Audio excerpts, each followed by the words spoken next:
If you're not willing to go in there and face yourself, you're not gonna find anything. You're gonna live right here on surface, man, right here on surface. So if there is an ending to this world and there is somewhere to go and there's a judgment, you're gonna get there and you might see a chart. And that chart may tell you who the fuck you should have been. And now you get the rest of your life to think about that. Man, I could have lived a much better life if I just would have just suffered a little bit more. If I just would have went in that and realized I had so much more. But fear and the 40% and living here versus living here, being afraid, stop me. Your biggest enemy, the most important conversation you will ever have in your life is the one you have with yourself. You wake up with it, you walk around with it, you go to bed with it.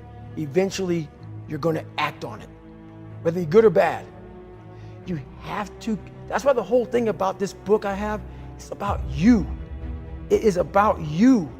It's strictly about you finding who you are. So many people die, live 100 years, never fucking know who they are. Never know who they are. You have to look in that mirror and know there's so much more in here, man. Because I can literally right now be a 300-pound guy spraying for cockroaches still to this day. If I did not look in that mirror and say, there has to be more to this. This can't be it. And then willing to go into it, dive deep into it, and give all I have to find it. So that's what all that's about. Let's say there's 10 people in this room, and we're all mediocre. But I'm the best of the mediocre people. I now think I'm great. I'm great. We surround ourselves around people that make us feel great. They tell us what we want to hear. The second we put ourselves amongst the uncommon people, we don't like that feeling, that challenging feeling of that person who's waking up at 3:30 in the morning and say, hey, push your on, we're going for a run. We don't like that challenge. We like that person who says, hey, you know what, man, I don't feel good today, man. And they say, oh, it's okay, brother. We'll take a day off, man. We'll get a pizza and watch the game. We like that. We love that feeling. Why? Because you understand, man, we're good, bro. We don't want that motherfuckers like this. Hey, man, no, bro. Get your fucking shit on, man. Stop being a punk. We don't want that in our lives. We don't want that person who's constantly challenging our weaknesses. We want that person who's constantly, making us feel nice and good and secure in ours. That's the mediocrity of life. We want to be the best amongst the average people.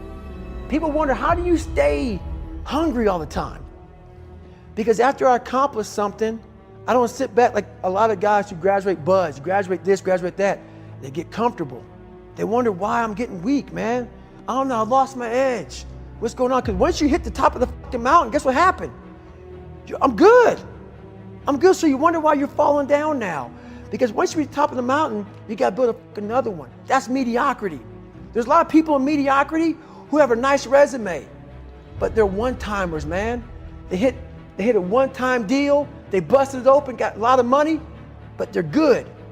You're mediocre now, man. What are you fucking doing today, tomorrow, the next fucking day? That's why I don't listen to theorists. I don't listen to all that bullshit. I listen to a motherfucker who's like this, man. What's wrong, man? I'm fucking tired, dude. Why are you tired? Because tomorrow, I gotta do the fucking shit again, man. Whatever it is that made me fucking nauseous and sick to my stomach, it made me hurt.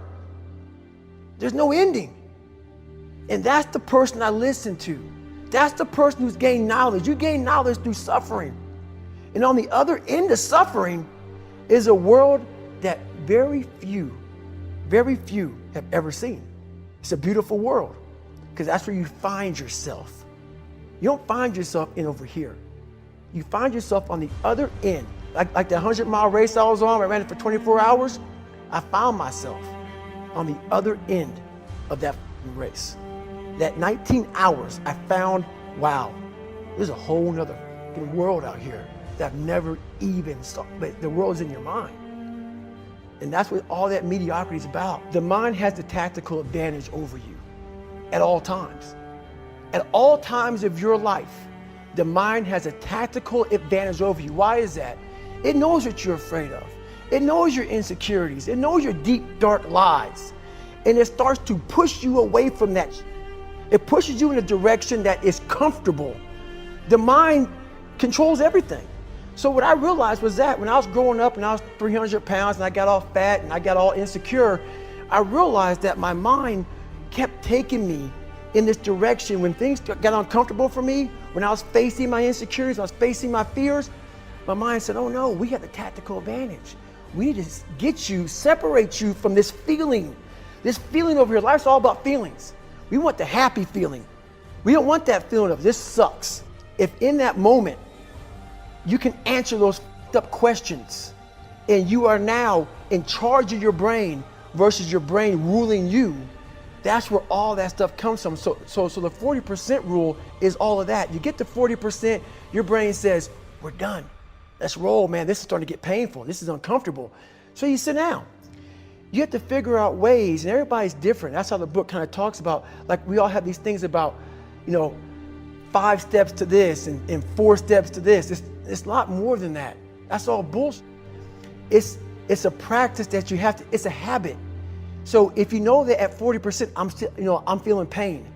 At 40%, I'm feeling pain. That's where the 40% rule kicks in. Now it starts. Okay, I'm feeling pain. My mind's saying all this to me. It's saying, get out of here, run, flee. The fight or flight kicks in. Okay, we're done. We're not good enough. It starts telling you all these things. You start to believe it because the mind controls all. This is the time where you have to gain control back of your mind. It's okay. Let me see if I can go 45%. And once you start giving yourself more and more hope and start realizing, okay, the mind starts to be, okay, what are you doing? We're supposed to be going right and you're going left. You start then controlling your mind. Start finding more in yourself. And then it goes from 40% to a lot further than that. But that's the start of it though. Get to the spot where your mind is saying stop. Wherever that is, you gotta get there first. And then that's when that starts to work for you. You gotta control yourself in that moment.